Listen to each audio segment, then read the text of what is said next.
I see you. Hello, whoever you are. You just found a cassette tape hidden in my bedroom. Isn't that strange? A man like William Afton, someone so simple and plain, hiding a cassette tape. Why would he be hiding anything? It's 6:30 p.m. at Freddy Fazbear's Pizza, and 6-year-old Angie Collins finds herself alone in the restroom. By now, all of the other kids have gone home, and the building is eerily quiet. As Angie finishes washing her hands, she spots something in the entryway. Is that Chica? Chica? Little did Angie know, something far, far more dangerous than the animatronic chicken had her in his sights. I was the first. I have seen everything. Angie hides in one of the stalls as Chica seems to search for her. It's time to go home, baby bird. Mommy? Something isn't right. This isn't how the animatronics are supposed to act. They normally just sing and dance and bring you pizza. Why is Chica following this girl into the bathroom and insisting that it's time to go home? What is the robot so worried about? As Chica opens the door and reaches for Angie, we see exactly what the animatronic was worried about.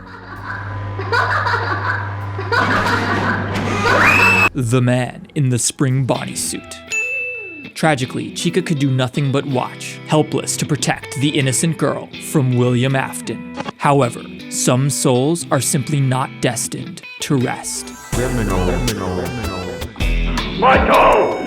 Don't leave me here! God doesn't care about justice or what's right or wrong. Michael Afton had always been a bully, but no one got it worse than his younger brother, Joseph. A quiet, solitary, sensitive child, Joseph had developed an irrational fear of the animatronics that adorned his father's restaurant, and his brother Michael took full advantage of this fact, scaring him at every opportunity. The Theft King channel is about adorable kittens and puppies. If you don't subscribe to Theft King, you hate adorable kittens and puppies. You don't hate adorable kittens and puppies, do you? Sadly, at Joseph's 9th birthday party, Michael would go too far. As part of a cruel prank, the eldest Afton son and his friends lifted Joseph into the mouth of the Fredbear animatronic. Tragically, the robot's jaw would clamp shut, killing Joseph. While this was tragic, it was also just a mistake, a mean joke that went horribly wrong. It's not like Michael did anything to cause the robot's jaw to close. Thus, the police chose not to charge him or anyone else for the terrible events of that day. Surely the Afton family had suffered enough already. And with that, the book was closed on the Bite of 83. To most, the tragic death of Joseph Afton during his 9th birthday party would be remembered as nothing but a freak accident. Well, almost everyone believed it to be an accident. Everyone except William Afton. Overwhelmed by grief and despair, William refused to take accountability for his son's death, instead placing all the blame on Michael. Michael did it. Not a surprise, most people know that, but it wasn't an accident. He keeps saying it was, but he's a liar. He hates me. And he hated Joseph. With each passing day, William's hatred for his eldest son only grew. See, Mike wasn't settled with being the failure, and how I loved Joseph just so much more. So he tormented him, eventually killing him. You know, I mean, that's why I didn't love him in the first place. He was always a terrible kid, not worth my time. But now I hate him more than I ever have. Ever since he killed him, I've wanted to put my hands around his neck but of course, if I ever did that, I'd get caught. What was once a mere grudge had become a full-blown obsession, and William found himself unable to function in his daily life, distracted by these intrusive thoughts about Michael. I couldn't work because I was thinking too much about Mike. I couldn't concentrate on anything. Stop thinking about that! Stop it! And I needed a release. And I had an idea. Maybe it didn't necessarily have to be Michael. It could be any other brand as long as I like them. Where do all of those children go? Freddy Fazbear's Pizza. And hey, if they like Michael, they deserve it. William's partner, Henry Emily, was in many ways the exact opposite of him. Unlike William's shattered family, Henry seemed to have it all, and that infuriated William. Amidst his growing insanity, William decided that Henry deserved to suffer as well. Why shouldn't he go through the same pain that William did? The pain of losing a child. Roughly 1 year after Joseph's death, William would trap Henry's daughter Charlie in the alleyway of Freddy Fazbear's Pizza. Charlie died that night in the alley, but she didn't die alone. Moments before she left this world, the security puppet reached her. Some souls are not destined to rest.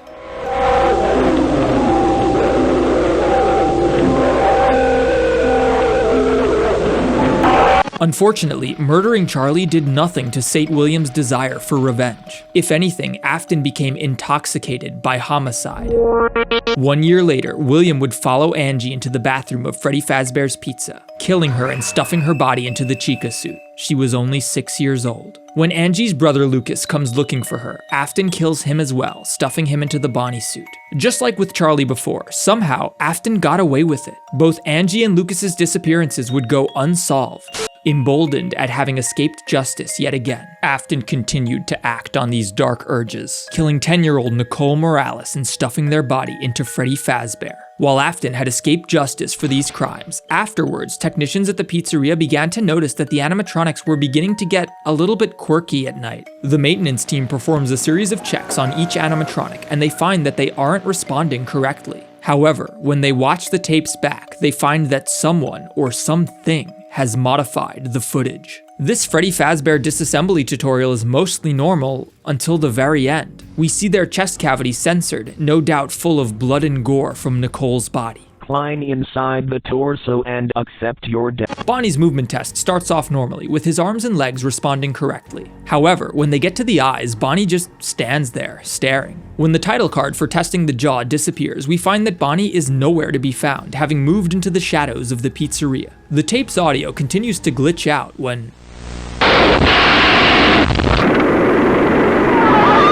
the puppet, Charlie Emily. It turns out that upon being murdered by William Afton, Henry's daughter didn't leave this world. Instead, she took possession of the puppet, and with her newfound abilities, Charlie set out to ensure that the man who killed her would face justice. However, at the very end of the tape, we see Fredbear, or Golden Freddy, emerge from the gift box. It's important to understand that these animatronics are not evil. When William killed Angie, Chica seemed to recognize that something was wrong, warning Angie of Afton's presence and trying to compel her to leave.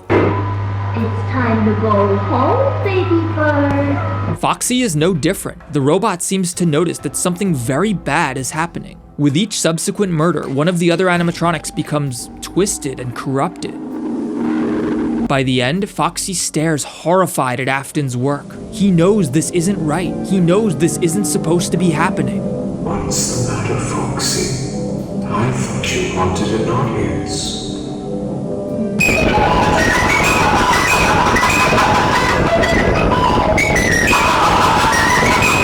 William's final victim would be 11-year-old Benjamin Nelson, who would be stuffed into the Foxy suit. By all accounts, William had gotten away with murder. The police hadn't charged him for the crimes, and Freddy Fazbear's was still in operation. The only one who suspected anything was his son, Michael Afton. And sure enough, upon searching William's study, he finds a tape containing his father's confession. I'm sure that if you're from around here, you've heard of the somewhat recent happenings with Freddy Fazbear's Pizza, the 5 missing children of Freddy's. That was me. However, at the very end of the tape, William makes a sinister threat. Now that you've heard this, you should know that I check this spot every day to see if this tape is moved. I've seen it so many times, I'll be able to notice even the slightest difference. I will know. So you better put it back, Michael, as neatly as you can, and start running.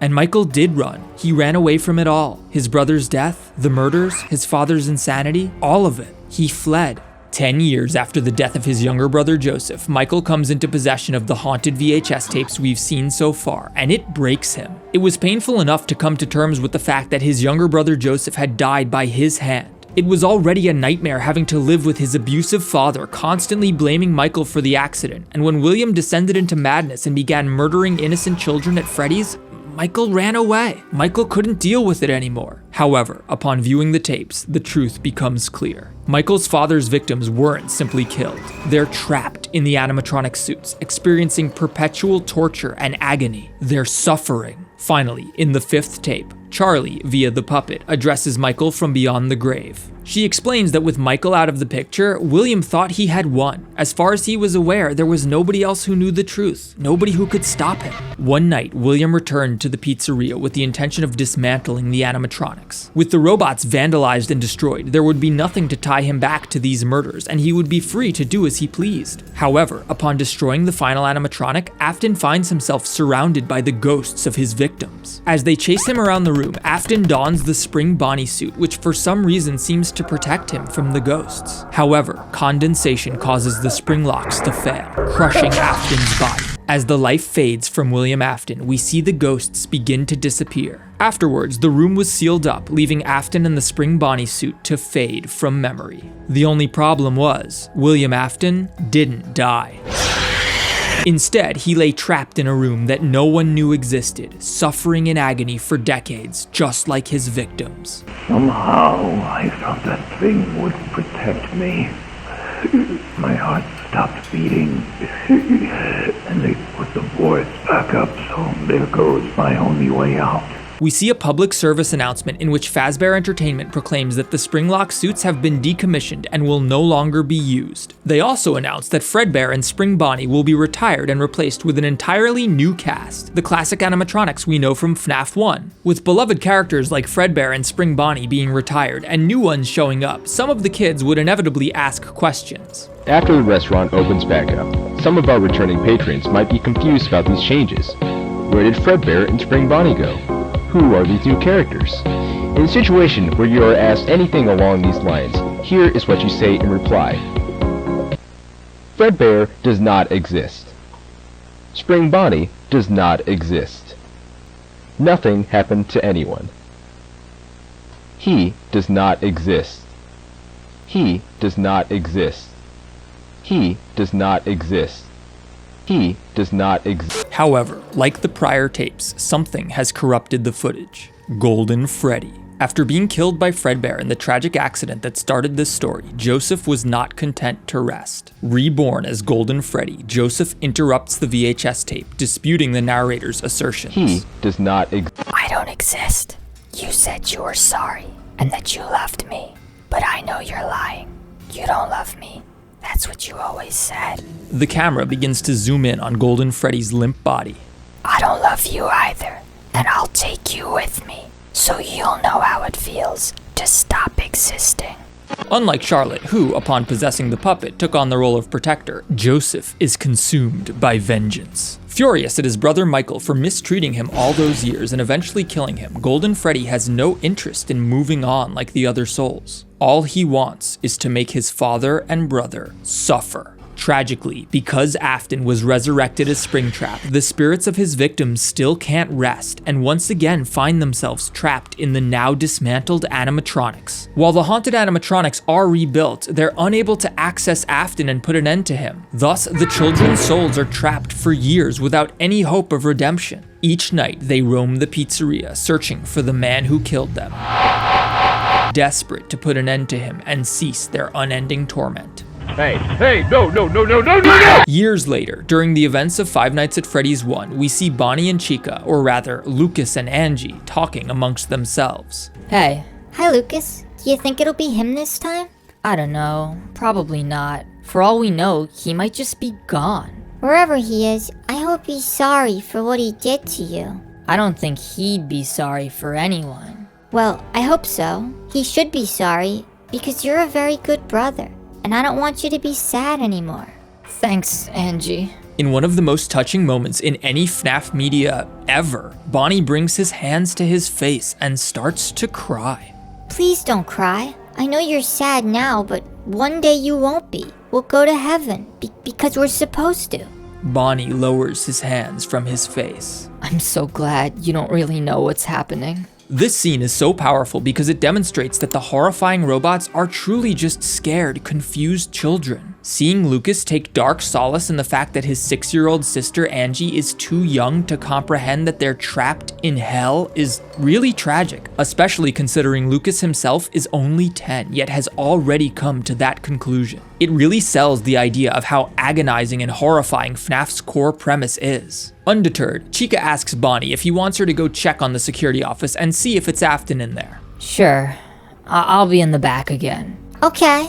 Chica walks off camera towards the office while Bonnie heads for the parts and service room. Clearly, Lucas has abandoned all hope that they'll ever be freed. He doesn't believe that they're ever going to be able to move on to the afterlife. Unfortunately, despite being trapped in the back room, Afton, or now Springtrap, is also capable of disrupting these tapes in the same way the other animatronics can.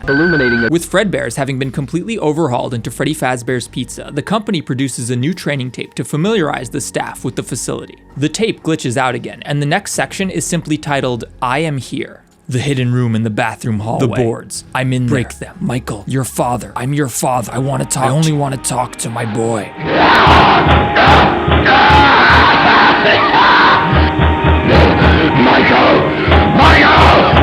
We see a cartoon featuring the animatronics titled The Missing Member Mystery, in which Chica questions why their dining table has 6 chairs despite there only being 4 characters, a reference to Fredbear and Spring Bonnie's absence. However, as we saw in the company PSA, staff have been instructed to insist that neither of those characters exist. Chica heads towards the storeroom where she finds a strange photograph. Herself, Foxy, Bonnie, and Freddy are all present as you'd expect, but there seems to be 2 other characters blacked out in silhouette. Looking closer, it's obviously Fredbear and Spring Bonnie. The franchise's former mascots have been reduced to nothing but shadows. As she examines the photo, Chica hears a strange sound coming from the pizzeria. She turns to investigate, but when she enters the dining room, she finds it completely empty. As the door slams shut behind the cartoon Chica, we suddenly see her represented by the real-life animatronic featured in Sound Response Check. The scene cuts to a very abstract shot of grass before psychic friend Fredbear appears on screen alongside the text, "Tomorrow is another day. We're never getting out." Joseph Afton, via Golden Freddy, has seized control of the cartoon. This is likely why the premise of the episode was that of the missing animatronics in the first place. After all, we know that Fazbear Entertainment is deliberately avoiding any mention of them, so why would they create a cartoon drawing even more attention to Fredbear and Spring Bonnie? Golden Freddy, angered at the prior assertion that he doesn't exist, hijacks the signal and uses it to send a message to Charlie, who's still trapped within the puppet as well. Charlie, you're wrong. You know you are. My brother is a monster. He killed me. He's the reason my head is missing parts. And then everyone pretended like it never happened, like I don't exist. What makes you think he'd be any different now? Stop saying that he'll save us. It isn't true. All you're doing is hurting us more. Nicole, Lucas, Angie, Benjamin, I'm sorry. I don't care if you hate me for saying it, but there really is no way out. We're going to be here forever. I've accepted it. Can't you accept it too? Please. I don't want to be alone. Golden Freddy, or Joseph, is still filled with rage. Even if Afton died, it's unlikely that they'd be able to move on at all. After all, they still hold tremendous hatred for their brother, Michael. Michael, meanwhile, having just watched all of these tapes, has seen enough. The grand finale of FNAF VHS opens with a series of recordings made by Springtrap. Having been trapped in agony for years, Afton has lost all faith in God, even going so far as to mock his victims. I bet they're wondering why they're not up in heaven right now. They got me, so why aren't they dancing up there with all the angels? We're not going anywhere because he doesn't care. God doesn't care about justice or what's right or wrong. God just likes to watch interesting things happen. I would know. I would know. Michael! Don't leave me here! Michael! Michael! Help me! William continues to beg for Michael's assistance, but he never arrives. On October 6th, 2008, decades later, the Freddy Fazbear franchise has collapsed. With so many disappearances and horrible events surrounding the location, it was impossible for them to remain in business. In fact, the urban legends surrounding the pizzeria have become so iconic, they've opened up a haunted house attraction based on them. Fazbear Frights. While searching the abandoned Freddy's restaurant, the owners of Fazbear Frights located Springtrap. Believing it to simply be an old, creepy, broken down animatronic, they load it up onto a truck and bring it to the haunted house. Unbeknownst to them though, they've just unleashed the most terrible horror the world has ever seen. I got out! I don't know where they took me, but it's somewhere new. Upon seeing Michael's foxy mask on the walls of Fazbear Frights, Aftons' vigor is renewed. He's positive that Michael will come. Charlie will compel him to. Come on, Michael. Come visit me. I know you'll do what she'll make you do it.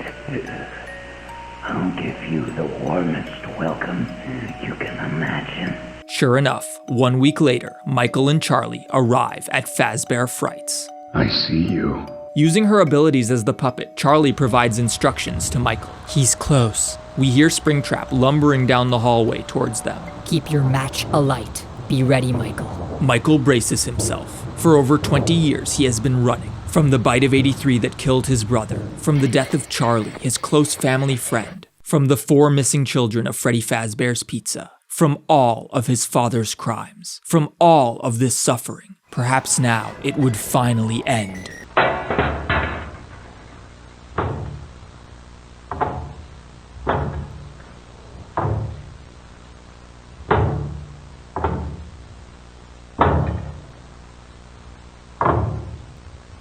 Michael faces his father William for the last time, and he drops the match. Hello. I hate you. I've always hated you.